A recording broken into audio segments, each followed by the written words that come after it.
नमस्कार दोस्तों, इकोनॉमिक्स में आप सभी का स्वागत है। जैसा कि आप सभी जानते हैं, हम लोग एक बिजनेस स्टडीज का क्रैश कोर्स कर रहे हैं और कल हमने देखा था प्लानिंग प्रोसेस और उसकी स्टेप्स। तो आज हम लोग चलते हैं हमारे नए टॉपिक की तरफ, जिसका नाम है टाइप्स ऑफ प्लान्स। तो बच्चों, अगर हम लोग टाइप्स ऑफ प्लान्स को यूज के बेसिस पे कैटेगराइज करें तो दो टाइप्स ऑफ प्लान्स होते हैं, सिंगल यूज प्लान्स और standing plan. Single use plan वो होते हैं जो एक बार यूज आते हैं, किसी पर्टिकुलर सिचुएशन में यूज आए, उसके बाद उनका यूज खत्म, बार बार यूज नहीं आ सकते, रिपीटेडली यूज नहीं आ सकते। जबकि स्टैंडिंग प्लान वैसे होते हैं जो रिपीटेडली बार बार हर साल यूज आ सकते हैं। जैसे फॉर एग्जांपल रूल एक टाइप का स्टैंडिंग प्लान है, जब तक उसे चेंज नहीं किया जाएगा तो हर साल रूल सेम ही रहने वाले हैं, रूल बदलेंगे नहीं। तो उसी तरह से कई जो अब हम लोग प्लान्स पढ़ेंगे तो वो कुछ प्लान्स स्टैंडिंग होंगे, कुछ प्लान्स सिंगल यूज होंगे और कुछ प्लान्स दोनों की ही कैटेगरी में नहीं आते। सबसे पहले हम लोग चलते हैं अपने प्लान की तरफ, जिसका नाम है ऑब्जेक्टिव। तो ऑब्जेक्टिव क्या होता है बच्चों, हम पहले चैप्टर से पढ़ते आ रहे हैं। Objective are and results which we want to achieve, and targets हमने लिखा यहाँ पे कि जो हमें अचीव करने हैं, हमारे गोल्स है, वो ऑब्जेक्टिव्स होते हैं। लेकिन ऑब्जेक्टिव के बारे में जो बेसिक बात ध्यान देने लायक है वो ये है कि ऑब्जेक्टिव्स नॉर्मली क्वांटिटेटिव यानी मेजरेबल होंगे। क्वालिटेटिव ऑब्जेक्टिव्स भी हो सकते हैं, बट नॉर्मली ऑब्जेक्टिव्स होते हैं क्वांटिटेटिव न्यूमेरिकल फिगर्स जो मेजरेबल होते हैं। इसके अलावा ऑब्जेक्टिव्स क्या होने चाहिए, ऑब्जेक्टिव्स हमारे अचीवेबल होने चाहिए। कल भी हमने ये बात की थी कि ऑब्जेक्टिव्स इस तरह के नहीं होने चाहिए जो करंट सिचुएशंस को देखते हुए अचीव करना ही मुश्किल हो। देन ऑब्जेक्टिव्स टाइम बाउंड होने चाहिए, ऑब्जेक्टिव्स रेलेवेंट भी होने चाहिए और स्पेसिफिक होने चाहिए।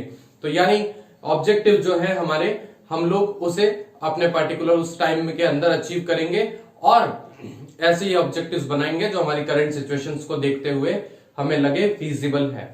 देन हमारा जो ऑब्जेक्टिव अगर हम बात करें तो ये ना तो सिंगल यूज प्लान है और ना ही ये स्टैंडिंग प्लान है। देन हम लोग बात करते हैं नेक्स्ट हमारे प्लान की तरफ, जिसका नाम है strategy. Now what do you mean by strategy? होता क्या है बच्चों, जब हम लोग ऑब्जेक्टिव सेट कर देते हैं तो उन ऑब्जेक्टिव्स को अचीव करने के लिए हमें पर्टिकुलर कोर्स ऑफ एक्शन करना है, हमें एक आउटलाइन बनानी है, हमें ब्लूप्रिंट बनाना है कि किस तरह से उन ऑब्जेक्टिव्स को अचीव किया जाएगा। उसके लिए हमें क्या करना है, उसके लिए हमें भाई अगर सपोज सेल बढ़ानी है तो एडवर्टाइजिंग मीडिया कौन सी चूज करेंगे, नया प्रोडक्ट लॉन्च करना है तो उसे रिलेटेड हम लोग ब्लूप्रिंट बनाएंगे पूरा कि उसको किस तरह से लॉन्च किया जाए, कौन से चैनल ऑफ डिस्ट्रीब्यूशन होंगे, कौन से चॉइस ऑफ मीडिया होगी, किस मेथड से प्रोडक्शन करेंगे, वो सारी चीजें हम लोग डिटरमाइन करते हैं। देन हम लोग अगर बात करें तो ये स्ट्रेटेजी क्या काम आता है कि भाई रिसोर्सेस किस तरह से एलोकेट किए जाएंगे किसी प्रोडक्ट को बनाने में, ये भी स्ट्रेटेजी का काम है। और स्ट्रेटेजी ही वो प्लान है जो ऑर्गेनाइजेशन की इमेज थ्रू आउट बनाता है, यानी it provides broad contributes to the organization. और अगर हम बात करें तो स्ट्रेटेजी ही वो प्लान है जो ऑर्गेनाइजेशन का स्कोप डिफाइन करता है लॉन्ग रन के अंदर। तो स्ट्रेटेजी का मतलब है determining the objectives, allocating the resources and taking particular courses of action. अब इसमें बच्चों कुछ वर्ड्स या कीवर्ड्स हम बात करते हैं जो इंपॉर्टेंट है हम केस स्टडी को सॉल्व करने के पर्पज से। तो वो कैसे हो सकते हैं, जैसे ब्लूप्रिंट, आउटलाइन, ब्रॉड कॉन्ट्यूर्स, या हम बात करें तो लॉन्चिंग न्यू प्रोडक्ट या डाइवर्सिफिकेशन। देन हम बात करें तो scope in long run, particular course of action. ये कुछ इस तरह के वर्ड्स है जो अक्सर हमें देखने को मिल सकते हैं केस स्टडीज में, क्योंकि 12th की केस स्टडीज में पहले भी कह रहा हूं उतनी टफ नहीं आती, इसलिए कुछ कीवर्ड्स आपको देखने को मिल ही जाते हैं। तो इनसे आप आइडेंटिफाई कर सकते हो इजीली स्ट्रेटेजी। देन स्ट्रेटेजी भी कोई सिंगल यूज और स्टैंडिंग प्लान दोनों ही नहीं है। देन स्ट्रेटेजी के बाद हमारे पास आता है पॉलिसी।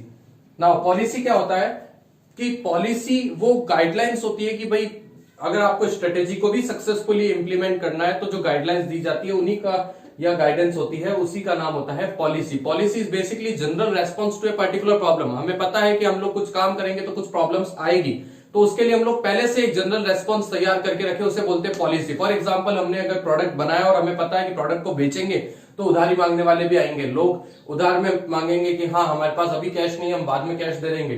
तो आप लोग क्या कर सकते हो, एक फिक्स क्रेडिट पॉलिसी बना सकते हो कि हम लोग 3 महीने तक उधार देते हैं या 2 महीने तक देते हैं। आपको ये भी पता है कि अगर आप प्रोडक्ट बेचोगे तो लोग डिस्काउंट भी मांगेंगे, तो आप उसकी भी फिक्स पॉलिसी बना सकते हो कि हम इतने % तक ही डिस्काउंट देंगे। आपको जॉब पे वर्कर्स हायर करने होंगे, ये भी प्रॉब्लम आएगी, तो आप उसमें भी बना सकते हो कि आपको क्या क्राइटेरिया रखना है और विमेन रिजर्वेशन रखना है अगर जॉब में, तो ये सब भी पॉलिसी है। आपको ये भी पता है कि वर्कर्स अगर आपके लगातार अच्छे से काम करेंगे तो उन्हें प्रमोशन भी चाहिए, तो आपका प्रमोशन का बेसिस क्या होगा, सीनियरिटी होगा, वर्क होगा, एफिशिएंसी होगा, क्या बेसिस आपका प्रमोशन का होगा उसको डिसाइड करके रखना, वो भी आपका पॉलिसी होता है। तो policy is basically guidance for implementing strategy, it is general response to a particular problem and it also provides broad parameters with in which an organization में फंक्शन, यानी ये ब्रॉड पैरामीटर्स तैयार कर देता है कि ऑर्गेनाइजेशन को किस दायरे में रहकर काम करना है, वो भी हमारा जो प्लान होगा वो पॉलिसी ही होगा। तो पॉलिसी क्या होता है, पॉलिसी एक टाइप का स्टैंडिंग प्लान है बच्चों। देन हम लोग अपने चलते हैं नेक्स्ट प्लान की तरफ जिसका नाम है प्रोसीजर। जब हमने स्ट्रेटेजी पॉलिसी सब पढ़ लिया, अब हमारे पास क्या है, procedure. Procedure defines sequence of steps in which work has to be carried on, यानी वर्क को किस तरह से करेंगे उसका जो सीक्वेंस ऑफ स्टेप्स रहेंगे, क्रोनोलॉजिकल ऑर्डर रहेगा, एग्जैक्ट मैनर रहेगा, उसी चीज को, उस टाइप के प्लान को हम लोग बोलते हैं प्रोसीजर। आप कहीं अगर कोई अपने एडमिशन करवाने जाते हैं तो वहां पे उसका क्या प्रोसीजर है, पहले आपको फॉर्म लेना है, फिर उसको फिल करके इस काउंटर पे जमा करना है, यहां से रसीद लेनी है, या आप बैंक में भी अगर आप पैसा जमा कराने जाते हैं तो उसका भी कुछ फिक्स प्रोसीजर होता है कि आपको यहां से स्लिप लेनी है, यहाँ पे आपको क्या बोलते हैं कैश काउंटर पे जाना है और पैसे देकर वापस रसीद लेनी है। तो उस तरह से जो भी है एक प्रोसीजर हर चीज का हो सकता है, ठीक है। तो ये होता है हमारा प्रोसीजर, ये भी एक टाइप का स्टैंडिंग प्लान है। इसकी अक्सर केस स्टडीज में ज्यादा टफ कुछ भी नहीं है, सीक्वेंस ऑफ स्टेप्स वगैरह या एग्जैक्ट मैनर, इस तरह के वर्ड्स आपको दिख सकते हैं। देन हम लोग बात करेंगे नेक्स्ट जो हमारा प्लान है उसका नाम है मेथड। मेथड क्या होता है बच्चों, method is a standardized way to perform a particular task, यानी किसी काम को करने का एक स्टैंडर्डाइज्ड वे बना दिया हमने कि सभी इस काम को इसी तरह से करेंगे। होता क्या है बच्चों कि जब मेथड नहीं बना हुआ अगर, तो क्या होगा, एम्प्लॉय सब अपने अपने अलग अलग तरीके से काम करने की कोशिश करेंगे और अलग अलग तरीके से काम करने के कारण कोऑर्डिनेशन नहीं बैठ पाएगा और हो सकता है कि हमारे जो वर्क है वो ढंग से ना हो पाए, ऑब्जेक्टिव सही से अचीव ना हो पाए। और इस वजह से क्या होता है, हम लोग बनाते हैं मेथड, एक स्टैंडर्डाइज्ड वे बना देते हैं। उस मेथड को बनाने का तरीका क्या होता है कि हमने भाई जो हमने पढ़ा भी था पहले भी, अगर साइंटिफिक टेक्निक्स में भी देखे तो हमने एक मेथड स्टडी पढ़ी थी कि आप प्री टेस्ट, आप पहले से टेस्ट करते हो, फिजिबिलिटी देखते हो कि कौन सा मेथड आपको ज्यादा प्रॉफिटेबल है, कौन सा ज्यादा एफिशिएंसी वाला मेथड है और उसको अडॉप्ट करते हो। तो आपने एक पर्टिकुलर मेथड अडॉप्ट किया, तो पर्टिकुलर मेथड से अगर सारे एम्प्लॉइज काम करते हैं, सभी को एक पर्टिकुलर स्टैंडर्ड मिल गया कि इसी तरह से काम करना है, तो क्या होता है, यूनिफॉर्मिटी इन एक्शन आती है ऑर्गेनाइजेशन के अंदर, कोऑर्डिनेशन एस्टेब्लिश होता है और एफिशिएंसी भी इंक्रीज होती है ऑर्गेनाइजेशन की, क्योंकि सबको पता है कि उन्हें क्या करना है, किस तरह से करना है, सब कुछ प्री डिटरमाइंड है, तो किसी भी तरह से वेस्टेज ऑफ एफर्ट्स नहीं होंगे। तो ये होता है हमारा प्लान जिसका नाम है मेथड, ये भी एक टाइप का स्टैंडिंग प्लान है। तो बच्चों अब हम लोग चलते हैं अपने नेक्स्ट प्लान की तरफ जिसका नाम है रूल। रूल क्या होता है, rule is the most rigid plan, मतलब सबसे ज्यादा रिजिड है, ये इजीली चेंज नहीं हो सकता, बहुत ज्यादा रिजिड होता है, स्ट्रिंजेंट होता है, कंपल्सिव होता है। अब रूल होता क्या है, rule means general code of conduct, जो कोड ऑफ कंडक्ट बनाए जाते हैं ऑर्गेनाइजेशन के अंदर कि किस तरह से क्या काम करने हैं और क्या काम नहीं करने हैं, basically actions and non actions, what to do what not to do, ये सब जो होते हैं ये ही चीज होती है रूल। यानी अगर हमें ये पर्टिकुलर काम करना है और ये पर्टिकुलर काम नहीं करना, तो ये जो चीज होती है इसी चीज को हम बोलते हैं रूल। ये बहुत रिजिड होते हैं। अब रूल का हम लोग पता कैसे लगाते हैं, ये भी एक टाइप का स्टैंडिंग प्लान है, लेकिन रूल का पता लगाना बहुत इजी है।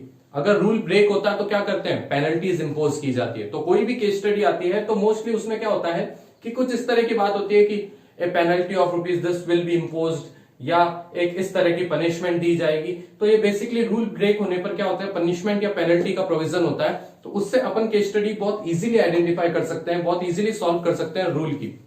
तो ये बात है हमारी रूल की, ये rule are the basic code of conduct which defines actions and non-actions of employees, and when rules are broken then penalty is imposed. Then हमारे पास next जो प्लान आता है वो है प्रोग्राम।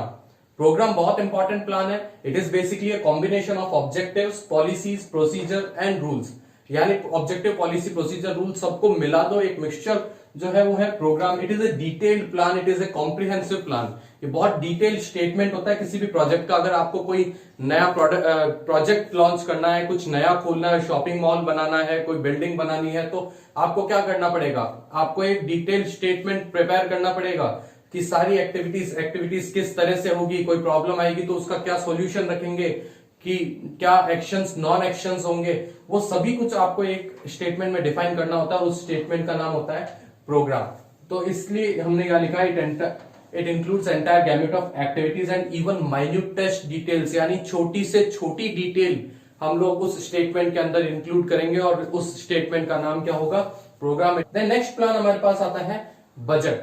बजट क्या होता है, बजट एक स्टेटमेंट होता है जो न्यूमेरिकल रिजल्ट्स को इंटरप्रेट करता है कि भाई हमें क्या अचीव करना है, या फिर हमें किस तरह से क्या रिसोर्सेज एलोकेट करने हैं, या किस तरह से कितना खर्चा एलोकेट करना है, वो चीज होती है बजट। नॉर्मली हम लोग इसको क्या होता है, नॉर्मली हम लोग फाइनेंशियल बजट की बात ज्यादा करते हैं कि भाई हमारी कंपनी की कैपिटल रिक्वायरमेंट कितनी है, और वो हम लोग जब कैपिटल रेज करेंगे तो उसे कहां कहां एलोकेट करेंगे, कितना कहां पे पैसा लगाएंगे, तो वो उसकी बात ज्यादा करते हैं हम लोग। जैसे देश का भी बजट आता है तो हम लोग देखते हैं कि भाई उसमें बात होती है कि कहां से कितना टैक्स रेट हुई है, क्या कितना कहां से खर्चा आएगा और कहां कितना कितना खर्चा लगेगा, एलोकेट होगा। तो उसी तरह से नॉर्मली फाइनेंशियल बजट की ज्यादा बात होती है कि कैपिटल रिक्वायरमेंट वगैरह की, बट बजट से फाइनेंशियल बजट नहीं होता। बजट एक ऑपरेशनल बजट भी हो सकता है, यानी ये भी डिसाइड कर सकते हैं हम लोग कि वर्कर्स कितने होंगे, कितने घंटे काम करेंगे, कितने घंटे मशीन चलेगी, वो चीजों का भी एक बजट प्रिपेयर हो सकता है। Okay, so it quantifies facts and figures, it is prepared at every level. हर लेवल का मैनेजर, टॉप हो, मिडिल हो, लोअर हो, सारे लेवल के मैनेजर्स को बजट बनाना होता है। और बजट के बेसिस पे हम लोग क्या कर सकते हैं, हमारे एक्चुअल रिजल्ट्स जब आते हैं उन्हें कंपेयर करके देख सकते हैं कि whether there is any deviation or not, क्या हम लोग रिजल्ट से थोड़ा भटके या फिर हमारे रिजल्ट सक्सेसफुली अचीव हो गए। तो basically it is also a controlling device, it is a effective controlling device which can be used in every organization, even the smallest organization. मतलब सबसे छोटा, जो छोटे से छोटा ऑर्गेनाइजेशन ले लो, बड़े से बड़ा ऑर्गेनाइजेशन ले लो, बजट सब बनाते हैं। इवन हम अपने घरों में भी बजट बनाकर रखते हैं। अगर बजट की केस स्टडी आइडेंटिफाई करनी है तो ये अगर आता है खर्चा एलोकेट करने का, वो इजीली हम लोग आइडेंटिफाई कर लेते हैं। बट बजट की केस स्टडी में एक ध्यान रखना, ऑपरेशनल बजट भी हो सकता है। तो अगर किसी भी केस स्टडी में अगर हमें सॉल्व करना हो, इस तरह का लिखा हुआ है कि एक स्टेटमेंट बनाकर यह भी पता लगाया गया कि how many workers are needed to work, यानी कितने वर्कर्स की हमें जरूरत है कि काम करवाने के लिए, तो वो वहां पे प्लान कौन सा इंक्लूड होगा, वहां पे प्लान जिसकी बात करी गई है वो है बजट। तो बच्चों ये है हमारे टाइप्स ऑफ प्लान्स, यानी हम वापस रिकॉल कर लेते हैं कौन कौन से टाइप्स ऑफ प्लान्स है।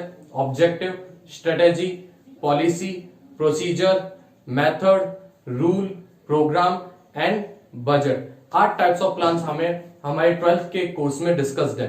तो आज का वीडियो कैसा लगा, अगर अच्छा लगा हो तो चैनल को लाइक कीजिए।